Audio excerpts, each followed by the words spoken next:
Comienza Católicos en la Vida Pública.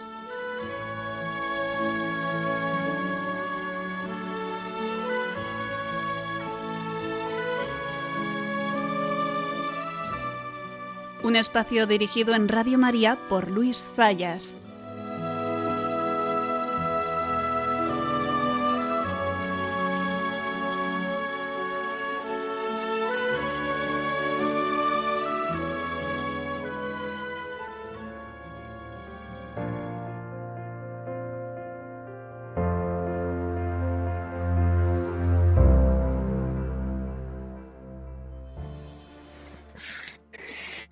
La semana pasada traíamos al programa la campaña que había hecho la Asociación de Familias Numerosas, poniendo en valor la familia numerosa.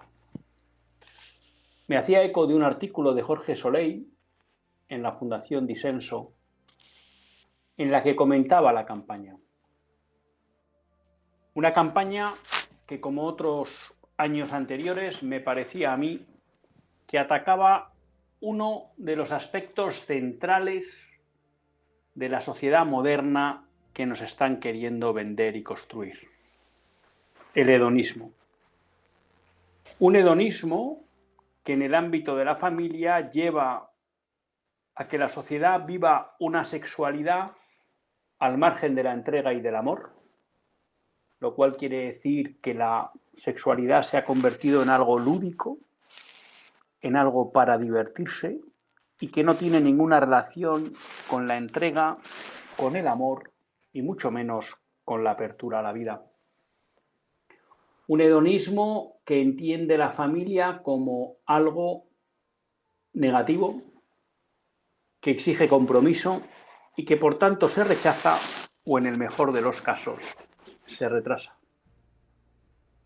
Un hedonismo que ve al hijo en una ambivalente e incoherente, me atrevo a decir, visión de como un problema, y por tanto los niños, si se tienen tarde y se retrasan para poder, entre comillas, disfrutar de la vida, o bien en un momento dado ya se desean como un juguete y estamos dispuestos a hacer cualquier cosa, por inmoral que sea, con tal de tener un niño, porque es simplemente mi deseo. Me parece que cuando la campaña de Familias Numerosas atacaba esa idea de vivir la vida, ir de flor en flor, como decía el bueno de Jorge Soleil, y que por tanto se te acaba pasando el arroz, era una campaña acertada y una campaña que nos ayudaba a descubrir las mentiras de la sociedad de hoy. Porque esa campaña nos decía que cuando uno vive para sí, cuando se vuelve mayor y ya no puede vivir en ese hedonismo desenfrenado, lo que se encuentra es que lo único que ha cosechado y sembrado es soledad. Ante este comentario, un oyente me escribía, ya saben todos ustedes que cuando quieran pueden escribir a católicosenlavidapublica@radiomaria.es, y me decía que no estaba muy de acuerdo con mi comentario. Y de alguna manera, y que me perdone si la he interpretado mal, ella sentía como que esa campaña de reivindicación de la familia numerosa podía ser una campaña que de alguna manera juzgaba, criticaba, menospreciaba quizá a las personas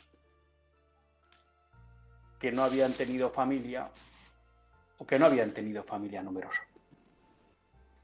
Y con todos los respetos, yo creo que era una visión equivocada de la campaña.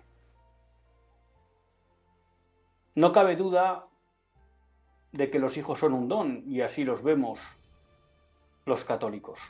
La vida siempre es un don y por tanto los hijos son un don. Y desde ese punto de vista la Iglesia nos invita a vivir la apertura a la vida. Y desde ese punto de vista, a estar abiertos a recibir generosamente la vida de aquellos hijos que nos mande Dios. Es verdad que puede haber en determinados ámbitos donde de alguna manera el ser una familia numerosa se considera una medalla y es algo de lo que se va, vamos a decir, alardeando. Y reconociendo, y creo que es así, que toda familia que da el paso de ser familia numerosa es una familia generosa y es una familia que de alguna manera asume una carga adicional y que eso tiene mérito, hay que decir que la medalla o no viene tanto del número de hijos como de la mentalidad con la que vivimos nuestra vida. En primer lugar, porque no todas las familias pueden tener hijos. Seguro que muchos de ustedes conocen familias que no han podido tener hijos. Y eso no las hace ni familias de segunda ni peores familias. Simplemente, pues no han podido tener hijos. Ha habido familias, seguro que conocen, que han tenido hijos. Y es muy posible que quizá no hayan podido tener todos los hijos que querían. Y eso tampoco las hace peores familias que las familias que han tenido muchos hijos. La grandeza, la belleza, la bondad de una familia no la medimos por el número de hijos, sino por cómo viven la entrega y la apertura a la vida. Y hay familias que han vivido intensamente una apertura a la vida y el don que han recibido ha sido menor del que querían o incluso nulo. Digo ahora a nivel de hijos biológicos, porque muchas veces hay familias que aunque no tengan hijos, bien por la adopción, bien por la acogida o simplemente por cómo esa disponibilidad que en cierta medida les da el no tener hijos se entregan a los demás, hacen que sean familias terriblemente fecundas. Y eso es lo que podemos decir, por hablar así, califica una familia, no el número de hijos, sino la fecundidad que tienen en su relación con los demás. Sin duda, aquellas familias que son muy numerosas, pues han sido también muy fecundas. Pero no es solo eso. Y por eso creo que a veces, y ahí coincido con la persona que me escribía, cuando parece que se nos trata de vender que o se es familia numerosa o por tanto se es una familia de segunda, creo que eso es un mensaje equivocado. Y que muchas veces cuando hay personas o familias que alardean de tener muchos hijos, pues quizá a veces no se dan cuenta que hay otras personas que no han podido tener esa suerte y quizá hay que ser más humilde en los dones recibidos. Pero dicho eso, y entendiendo que eso a veces ocurre, y pues ha pasado cerca en ambientes en los que yo estoy, y es verdad que muchas veces en determinados ambientes católicos, pues hay determinadas familias que les gusta eso, alardear de los dones que han recibido de Dios, creo que la crítica a la campaña de esta oyente era equivocada. Porque una cosa es poner en valor la familia numerosa, que creo que es algo bueno, es algo, repito, a lo que nos invita la Iglesia, y eso no implica considerar de segunda a otras familias, pero es que la campaña de la Asociación de Familias Numerosas no iba contra aquellos que no eran familias numerosas. Invitaba a ser familia numerosa, pero lo que criticaba era una mentalidad hedonista en la que vivimos en el mundo moderno, que no solo muchas veces hace que la gente no desee tener familias numerosas, es que incluso la gente no desee tener una familia. Por eso creo que la campaña podríamos decir que está bien tirada, porque no es una crítica a aquellos que han querido vivir la fecundidad familiar y han querido vivir la apertura a la vida y han querido vivir la entrega matrimonial y luego pues Dios concede los dones que Él considera oportunos, sino que es una crítica a aquellos que llevan, compran y promueven una forma de vida que es directamente contraria a lo que necesita una sociedad que quiere ser fecunda, que quiere tener futuro, que quiere ser plena.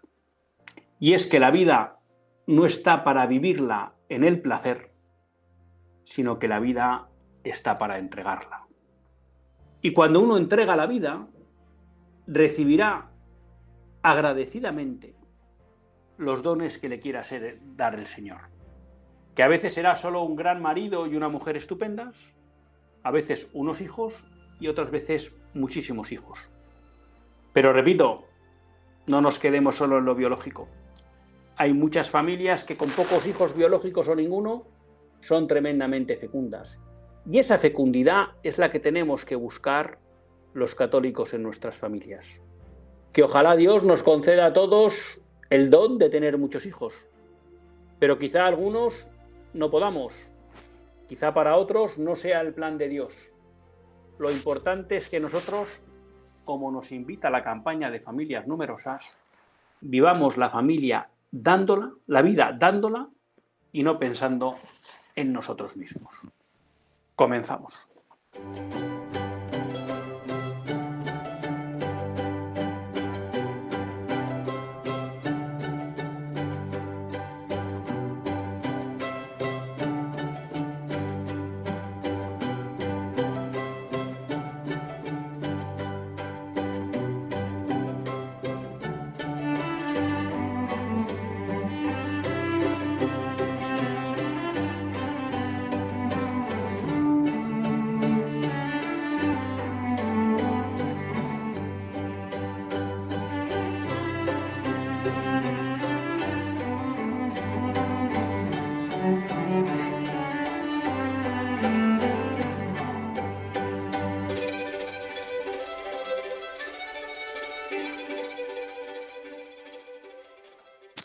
Buenas tardes, queridos amigos de Radio María. Un lunes más volvemos fieles a la cita con todos ustedes en los estudios de Radio María. Un lunes más para hacer este programa, Católicos en la Vida Pública. Un programa que, como todos ustedes saben, quiere ser una reflexión pausada sobre la actualidad nacional e internacional. Una reflexión que tratamos de hacer siempre desde la óptica del magisterio de la Iglesia y su doctrina social. Una Iglesia que no nos cansaremos de repetir, que es madre y maestra. Y un lunes más tiene la suerte de compartir esta hora de radio con todos ustedes Luis Zayas, que es quien les habla y a quien la Virgen pues le ha concedido el regalo de poder dirigir este programa.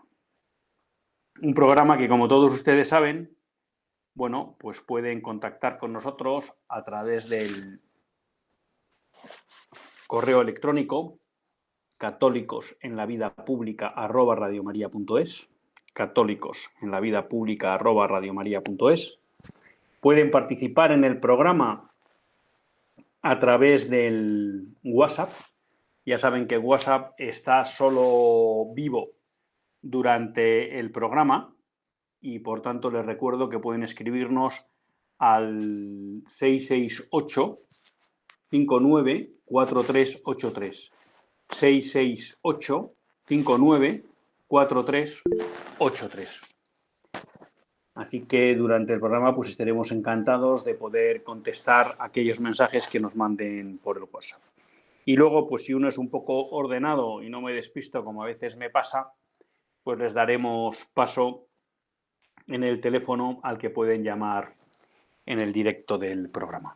Ya saben que, como siempre, pues les animamos encarecidamente a que participen, porque creo que eso, además de que mejora mucho el programa, pues una de las cosas que más nos gusta de esta Radio de la Virgen es el poder interactuar con todos ustedes. Quería empezar el programa, después del editorial, acordándome de la situación de Gaza. La semana pasada, la parroquia católica de Gaza sufrió un bombardeo.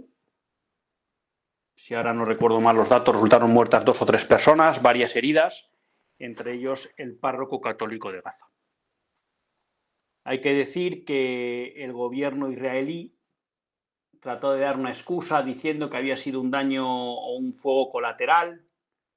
Bueno, esa información parece que es desmentida por la propia Iglesia Católica, por el Patriarcado de Jerusalén, en el que dicen que no, que el tanque que disparó a la iglesia lo hizo con plena conciencia de que estaba apuntando a un edificio religioso en el que había personas rezando y en el que en ningún caso había un objetivo militar. Leía también que en ocasiones, pues, porque ha habido otros ataques a la parroquia de Gaza anteriormente, se ha tratado también de justificar esos ataques diciendo que es que si de alguna manera en esa parroquia se escondían terroristas y tal. La Iglesia lo ha desmentido contundentemente. No se dedica a apoyar ni a Hamas ni a terroristas. Y entonces yo creo que, bueno, pues una vez más, creo que hay que criticar, denunciar la actuación del gobierno de Israel en Gaza. Hemos repetido muchas veces que Israel tiene derecho a defenderse después de los ataques que sufrió en octubre del 2023. Hemos repetido muchas veces que tiene derecho a proteger la seguridad de sus ciudadanos, de los israelitas.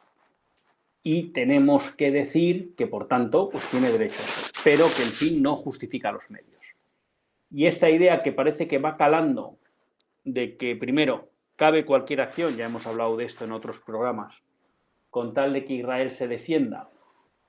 Y segundo, que parece que cabe que esa idea de que vamos a vaciar Gaza y lo vamos a vaciar de gazatíes y así nos aseguramos la seguridad, pues creo que es una estrategia inmoral. Y ahí, pues lamentablemente, creo que también Donald Trump no está jugando un papel a la altura de lo que necesitaría hoy en día ese conflicto, porque está apoyando de una manera incondicional a Benjamín Netanyahu, y creo que Benjamín Netanyahu no merece ese apoyo incondicional por cómo está actuando, a pesar de la brutalidad que fueron aquellos ataques de Hamas. Y creo que también, lo hemos hablado recientemente a raíz de algunas noticias que salían, que venían a decir que el 30% de los cristianos que vivían en Tierra Santa querían abandonar Tierra Santa, y que, si no recuerdo mal, ahora les hablo de memoria, si nos íbamos a la franja de edad inferior a 30 años, era más del 50% de los cristianos que pensaban en abandonar Tierra Santa, y las razones eran dobles. El permanente acoso que sufren de la población musulmana y el permanente acoso que sufren por parte del gobierno israelí y de la población israelí. Y eso también hay que denunciarlo. Y vemos una vez más, bueno, pues con esta actuación de bombardear la parroquia católica, pues que no cabe duda que cuando puede, desgraciadamente, el Estado de Israel aprovecha para atacar también a los cristianos. Recientemente publicaba un artículo Juan Manuel de Prada en el ABC, no lo he leído pero no he fijado el día, creo que ha debido ser este fin de semana, porque hablaba del bombardeo de la parroquia de Gaza, en la que, bueno, pues denunciaba también cómo no solo en Gaza, sino también en Cisjordania, los cristianos eran incomodados de forma permanente por la población judía y por el gobierno de Israel, tratando de que se fueran yendo de todas esas zonas.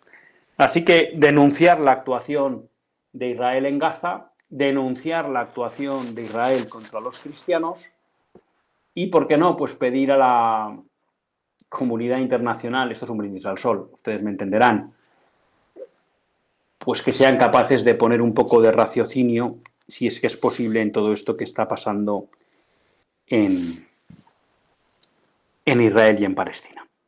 Pero bueno, pues desde aquí que vaya nuestra oración y nuestro recuerdo por el párroco católico de Gaza y por todos los cristianos que están en Tierra Santa. Hoy traía un tema que está muy en el candelero ahora en España y que creo que lo tenemos que abordar de una manera prudente, de una manera sosegada y a la vez de una manera objetiva.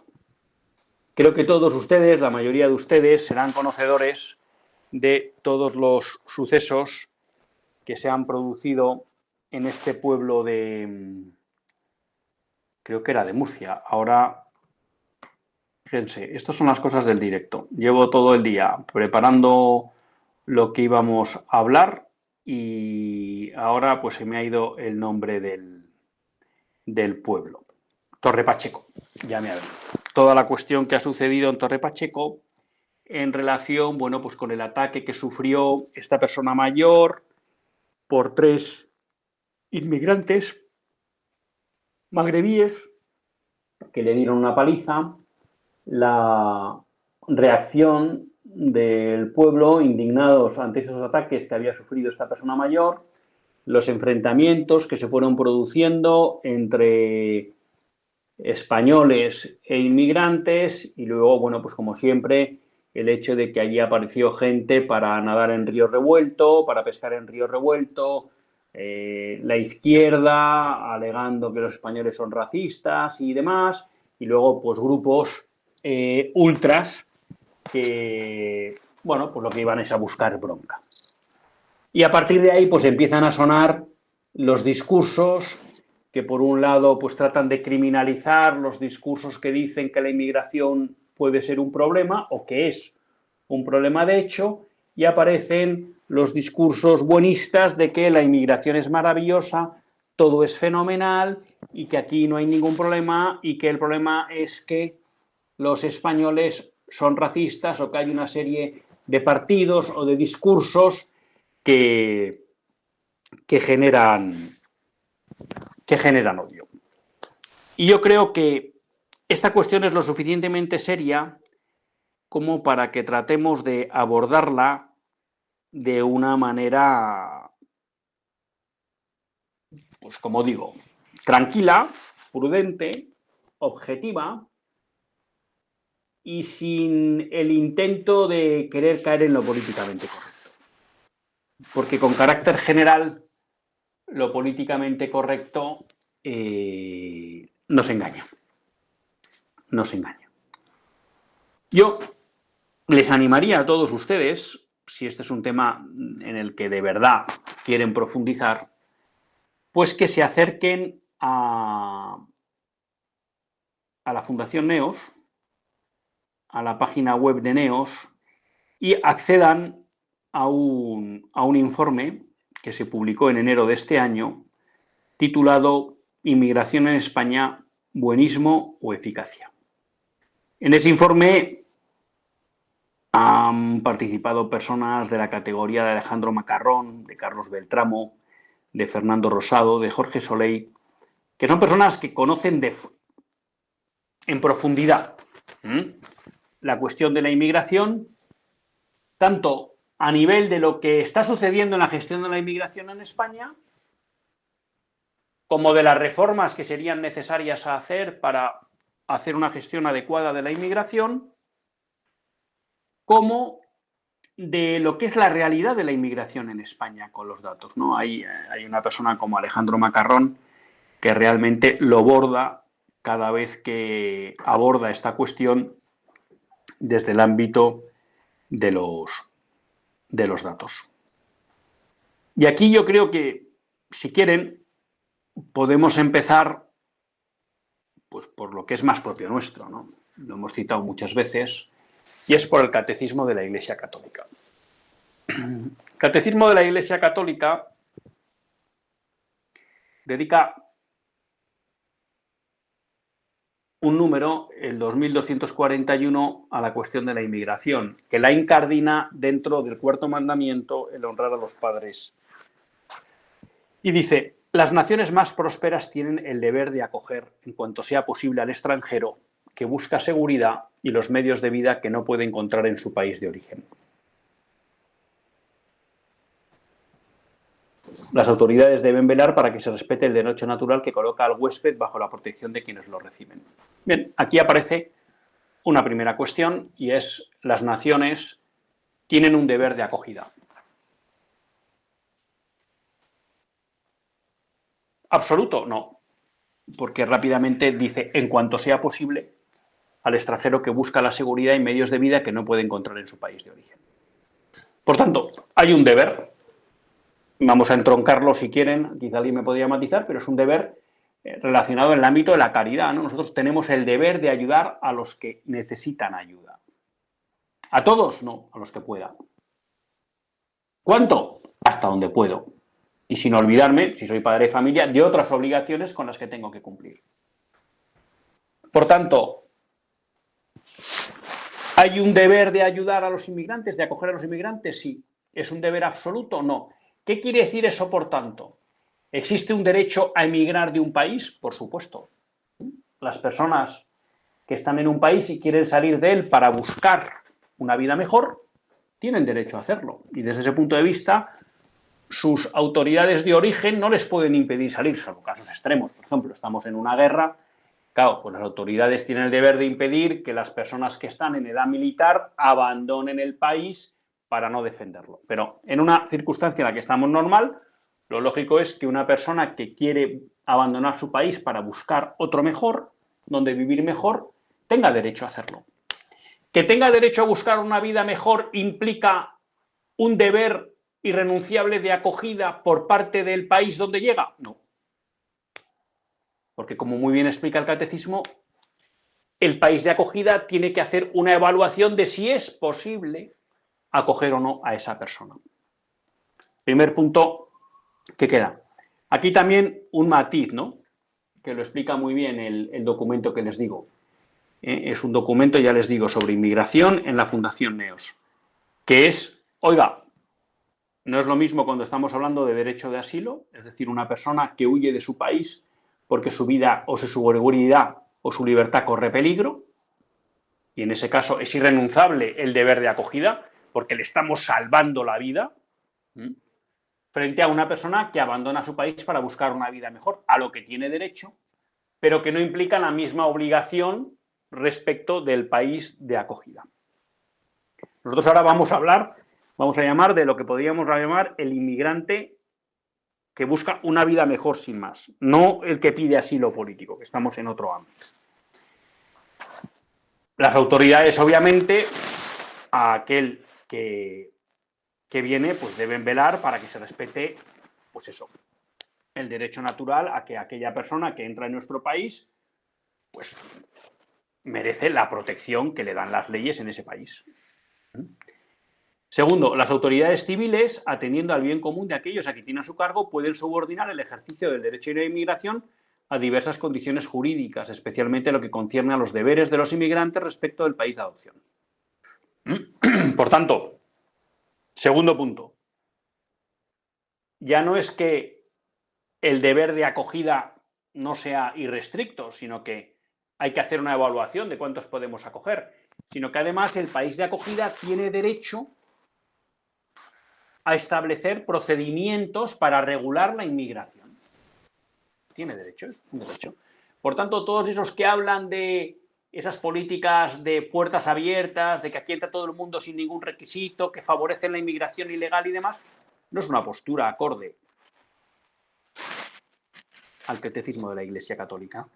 Porque el catecismo de la Iglesia Católica dice a las autoridades del país de acogida que, como deben velar por el bien común, pues deben regular la inmigración. En último lugar, el inmigrante está obligado a respetar con gratitud el patrimonio material y espiritual del país que lo acoge, a obedecer sus leyes y a contribuir a sus cargas. Es decir, nos dice el catecismo al inmigrante, hombre, que si vas a un país a buscar una vida mejor, tienes la obligación de respetar las costumbres, la cultura, las leyes y de aportar. Y creo que eso es también muy importante. ¿Por qué digo esto? Y luego no sé si abundaré más en ello, pero si no lo digo ahora para que se me olvide. Porque aquí muchas personas plantean una visión de la inmigración en la que, uno, tenemos que acoger a todos sin pensar, lo cual implica, uno, que no estamos cumpliendo con el deber de velar por el bien común de la comunidad de acogida, uno. Y dos, porque lo que se plantean es, como vienen, no tienen formación, no tienen trabajo, no tienen cómo vivir, lo que tenemos que hacer es subvencionarles nosotros su forma de vida. Y dices, no, si esto se trata al revés, si vienen es para que se integren con nosotros y aporten. El sistema o el mecanismo de inmigración no puede ser que vengan, aporten o no aporten, y no pasa nada, que si no aportan, nosotros les sostenemos. Porque eso, aparte de ser malo para el inmigrante, es malo para la nación de acogida y solo generará problemas a futuro. Por tanto, parece lógico que en los procedimientos que se establezcan para la inmigración se evalúe si el país necesita o no personas para trabajar. Porque si lo que pueden hacer determinados inmigrantes está cubierto y no van a poder aportar al país, no tiene mucho sentido que vengan.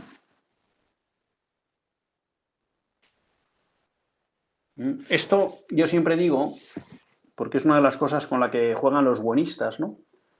Cuando hablamos de cuestiones en abstracto, y sobre todo que afectan a terceros, pues tendemos a ser muy generosos y muy caritativos, ¿no? Pero bajen este análisis, lo he dicho muchas veces en el programa, a su casa. Fronteras abiertas, vivan con la puerta abierta. Que entre cualquiera, dejen entrar a cualquiera que quiera entrar en su casa, a cualquier persona que no tenga dónde dormir esa noche. ¿Cómo? Sin control. ¿Y dónde? Donde quieran, por tanto que duerman en el mismo cuarto que sus hijos o al lado del cuarto de sus hijas. ¿Qué padre haría eso en su sano juicio? Ninguno. ¿Quiere decir eso que ese padre es un egoísta? No. Quiere decir que tiene un deber de ayudar a aquellos que lo necesitan, pero ese deber incluye que debe velar por el bien de los que tiene a su cargo, su familia.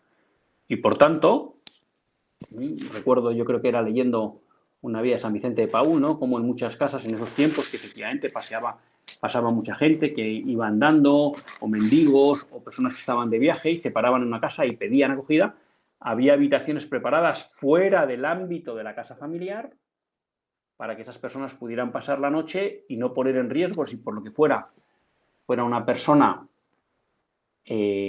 con malas intenciones, no poner en peligro la seguridad de la familia, ¿no? Entonces, bueno, creo que es un tema. Entonces, ¿dónde creo que está aquí la cuestión? Claro, cuando uno ve los criterios que nos pone el Catecismo de la Iglesia, queda claro que estamos ante una cuestión prudencial. Esto de la gestión de la inmigración no es una cuestión dogmática. Muchos preguntan, bueno, pero ¿cuál es la posición de la Iglesia? Bueno, la posición de la Iglesia son estos tres principios. Y a partir de ahí, estos tres principios hay que aplicarlos a la realidad de cada país. Y cada país tendrá que ver cuál es su situación, cuál es el impacto que puede tener la inmigración en su comunidad local y entonces ver cómo la gestiona. Entonces aquí creo que aparece un primer punto que es importante y es que la inmigración hay que gestionarla. Y eso es indudable. Y por tanto, hablar de inmigración ilegal y de favorecer la inmigración ilegal y de permitir que llegue cualquiera de cualquier manera saltándose las leyes, no es una posición cristiana. Porque eso, por mucho que nos pueda sonar a benevolencia, a caridad, a generosidad, no es así. Porque quizá por gestionar mal la llegada de la inmigración, estemos generando problemas a los inmigrantes y a las comunidades de acogida. Y por tanto no estamos siendo generosos. Estamos siendo unos jetas, que estamos haciendo discursos muy bonitos a costa de perjudicar a inmigrantes y a locales. Por tanto, la inmigración hay que gestionarla. Y cuando uno mira a España, y eso está dicho en el informe, y personas que saben de inmigración lo dicen, España no ha gestionado la inmigración nunca. Y eso es un problema y eso es una responsabilidad de los gobiernos de España desde el año 2000. Porque prácticamente hasta el año 2000 la inmigración tuvo muy poca incidencia en España y a partir del 2000, sobre todo del 2006-2008, se desbocó. Y nadie hizo nada por gestionar esa inmigración. ¿Qué sucede? Que España tiene una ventaja brutal respecto del resto del mundo. Y es que hay toda una comunidad hispana que ha venido en un buen número de personas a España, que como compartimos fe, cultura y lengua, se integra fácilmente. Entonces España no ha notado de forma sensible el coste de una inmigración no gestionada adecuadamente por las autoridades. A diferencia de otros países de Europa, donde lo que han recibido fundamentalmente es inmigración de antiguas colonias asiáticas o africanas, que no comparten ni la fe, ni la cultura, ni la lengua. Y entonces ahí, aunque hayan tenido cifras similares en porcentaje respecto del volumen de inmigración recibida, el choque ha sido mucho mayor. ¿Qué empieza a suceder en España? Que la inmigración procedente de África y Asia y procedente, o vamos a llamar, de raíz musulmana, es decir, que no comparte nuestra fe cristiana, cada vez va teniendo un peso mayor y más relevante. Y entonces, si seguimos, como hemos estado estos años, con el criterio de no gestión de la inmigración, el aumento del número de personas procedentes de África o de Asia y que no comparten la fe cristiana acabará siendo un problema de integración. Y acabará generando problemas de convivencia, como los que ya hemos visto en Torre Pacheco y como los que ya hemos visto en otros lugares. Hay quien dice que decir esto, en un intento, otra vez más, de imponer un pensamiento políticamente correcto y de cerrar el debate, es estigmatizar a los inmigrantes. Y nada más lejos de la realidad. Pero uno tiene que ir a los números. A los números. Y cuando uno ve que el 73%, ahora les hablo de memoria, de los delitos en España son cometidos por españoles y el 27% por extranjeros, cuando los extranjeros representan el 13%, 14%, 16% de la población en España, quiere decir que las tasas de criminalidad en el colectivo inmigrante son mucho más altas que en el colectivo español. Y por tanto, que sí hay una relación entre el aumento de determinados actos delictivos y la inmigración. ¿Por qué? Porque tenemos culturas distintas y porque la forma de afrontar los conflictos son muy distintas. Ante esto, y aquí les recomiendo que busquen datos de Samuel Vázquez, el gobierno y las personas que tratan de vender un buenismo sobre la inmigración nos dicen que los delitos en España en los últimos años, por ejemplo, en la época de Pedro Sánchez, han bajado, y es verdad. Los delitos han bajado. ¿Qué sucede? Que han bajado los delitos menores, que son mucho más altos en número que los delitos graves.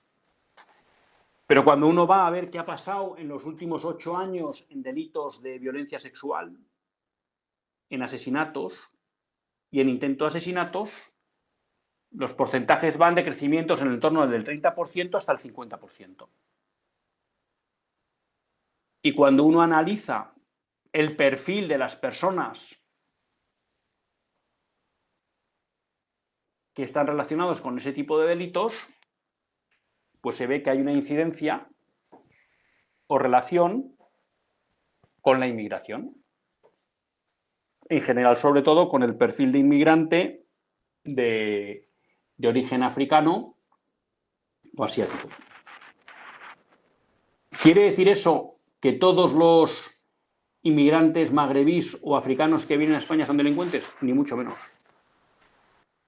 Pero lo que quiere decir es que si seguimos haciendo una gestión, o mejor dicho, una no gestión de la inmigración, esos colectivos aumentarán y por tanto hay más riesgo de que determinados delitos sigan creciendo. Porque por razones culturales, incluso por razones religiosas, son colectivos más propensos a utilizar la violencia en la resolución de los conflictos. O en el desprecio a la dignidad de la mujer. Y eso es así. Y la experiencia, vista en otros países, es clara y con datos demuestra ese hecho. Si a eso le añadimos, que es una de las cosas que se trata en el informe, cómo hay determinadas dinámicas en la inmigración, que cuando determinados colectivos o comunidades alcanzan un determinado porcentaje dentro de la comunidad de acogida que les permite prácticamente vivir al margen del conjunto de la sociedad, eso hace que cada vez más se dificulte la integración, porque pueden vivir simplemente en sus comunidades, y que se enfaticen más esos comportamientos de tipo cultural o religioso, contrarios a las costumbres o leyes de los países de acogida. Y esos son hechos que tenemos que tener en cuenta. ¿Y esto a qué nos debe llevar? A decir que la inmigración hay que gestionarla, hay que controlarla y que no se puede permitir la inmigración ilegal, que no se pueden generar efectos llamada y que hay que acabar con las mafias que trafican con personas. Y ese es el mensaje. Y en el caso de España, además, el decir, oiga, nosotros necesitamos inmigración, es un hecho real. ¿Por qué? Porque nos morimos, porque no nacen españoles. Y porque hay muchos españoles, que eso abordaremos ahora, no quieren realizar determinados trabajos. O incluso ya no hay españoles suficientes, aunque eso es más discutible, para realizar determinados trabajos. Y efectivamente ahí la comunidad inmigrante ha hecho una labor buenísima para España, cubriendo muchos trabajos de poco valor cualificado que muchos españoles no querían cubrir, y eso ha permitido que España pueda seguir adelante. Y han aportado. Pero repito, tenemos dos perfiles y entonces la inmigración, las políticas de inmigración en España deberían estar orientadas a favorecer la inmigración de nuestros hermanos hispanoamericanos porque necesitamos inmigración, porque España se muere. Y por otro lado, a controlar muy mucho y limitar al máximo la inmigración que viene de África, de Asia, de otras culturas no europeas o americanas y de otras religiones no cristianas. Porque son personas que potencialmente pueden generar mayores dificultades de integración y por lo tanto mayores problemas de convivencia. Y cuando uno dice esto, pues es fácil el acusarle de no sé qué, pero la realidad es que cuando uno va y mira los hechos, se da cuenta de que efectivamente es lo que el sentido común y los principios de la doctrina social de la Iglesia invitan. Hay que cuidar de la inmigración, hay que gestionarla, hay que ordenarla y todo también con vistas a proteger el bien común. Les decía que es verdad, y eso está explicado brillantemente y lo suele explicar Alejandro Macarrón en sus intervenciones y lo explica en este informe. Claro que cuando hablamos de que España necesita inmigrantes hay una realidad que es que España se muere, ¿no? Recientemente salía una noticia de que desde los años 70 el número de nacimientos se ha reducido un 38% en España, ¿no? Hemos bajado, estamos en el entorno de los 300.000 nacimientos, ¿no? Han caído los nacimientos un 38% desde el 2008. Estamos en los 300.000 nacimientos, pero es que España, allá por los años 70-80, estaba en los 600.000 nacimientos. Nacen el 50% menos de españoles que hace 40 años. Y obviamente es una sociedad que se muere, una sociedad que no tiene reemplazo generacional y que por tanto necesita inmigrantes. Pero también es verdad que hay otra realidad que confronta con este dato, y es el hecho de que en España tenemos reconocidos, según el INEM, 2,4 millones de parados, según la EPA, 2,8 millones de parados. A los que si se suman 1 millón, que se habla de maquillaje contable por parte del gobierno, estamos hablando de 4 millones de parados en España, de los que se calcula que 1,4 millones son personas nacidas en el extranjero. Es decir, habiendo en España 4 millones de parados, resulta complicado justificar que desde el punto de vista del mercado laboral España necesita gente que venga de fuera. Salvo que aceptemos que hay gente que no quiere trabajar y que por tanto le vamos a pagar el paro o la paguita, y además vamos a hacer que vengan otros a hacer el trabajo que deberían hacer ellos. Y creo que esto es una reflexión que nos tenemos que hacer como sociedad española. Muchos dicen, bueno, es que hay españoles, bueno, pero a lo mejor tendrán que trabajar aunque no les guste, ¿no? Porque si no, ¿con qué justificación nos piden al resto de los españoles que les mantengamos en casa cuando hay trabajos que podrían hacer? Por eso digo que cuando se habla de que España necesita inmigrantes, hay una parte de verdad desde el punto de vista demográfico, nos morimos, pero desde el punto de vista del mercado laboral no es muy real porque, repito, hablamos de 4 millones de parados, de los cuales se calcula que 1,4 son extranjeros. Es muy interesante ver cómo en España la tasa de paro que estima real, ¿no?, en el informe es un 15% de los españoles y de los extranjeros en su conjunto es un 24%. Pero claro, si nos vamos a los extranjeros con origen africano, hay una tasa de paro del 36%. Es casi tanto como decir que de cada 3 que vienen, 1 y pico van a estar en el paro. Claro, esa es la inmigración que necesitamos nosotros. ¿Realmente España tiene que acoger a gente que no tiene capacidad de aportar? En el informe se hace una estimación de que la inmigración ahora mismo en España tiene un coste de 30.000 millones de euros al año. Cuando estamos hablando de otros retos como la dificultad para pagar, por ejemplo, las pensiones a nuestros mayores. Y aquí aparece también otra de esas mentiras que nos cuenta el discurso oficial para justificar la inacción en la gestión de la inmigración, y es que la inmigración salvará las pensiones. No puede ser. Es imposible. Es imposible por el nivel de paro que tiene la inmigración, en el entorno del 25%. Es imposible porque normalmente la inmigración accede a puestos de baja cualificación, con lo cual tienen sueldos bajos y cotizan poco, por tanto no son capaces de pagar las pensiones de los españoles. Y finalmente, que hay un punto que suele comentar mucho Alejandro Macarrón y que aparece en el informe y que a mí me parece muy relevante, y es porque no es moral. Las pensiones de los españoles no las tenemos que pagar los españoles. Y los inmigrantes que vengan aquí y que trabajen y que prosperen y que nos ayuden como nación a mejorar, lo que tienen derecho es a tener ellos su pensión, no a pagar la nuestra.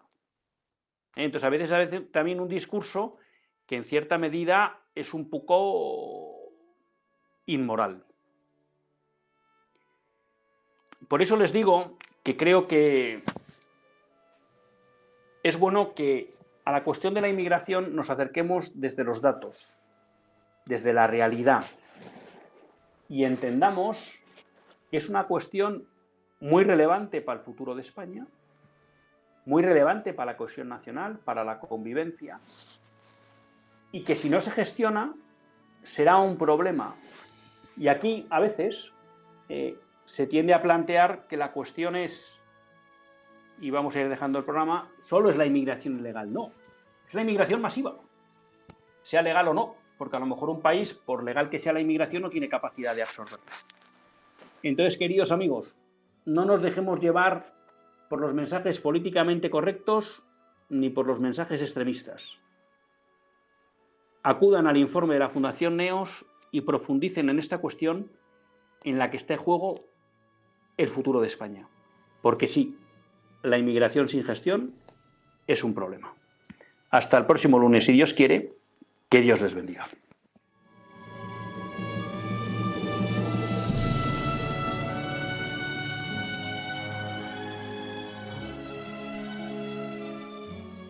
Así concluye Católicos en la Vida Pública, un programa que dirige Luis Zayas.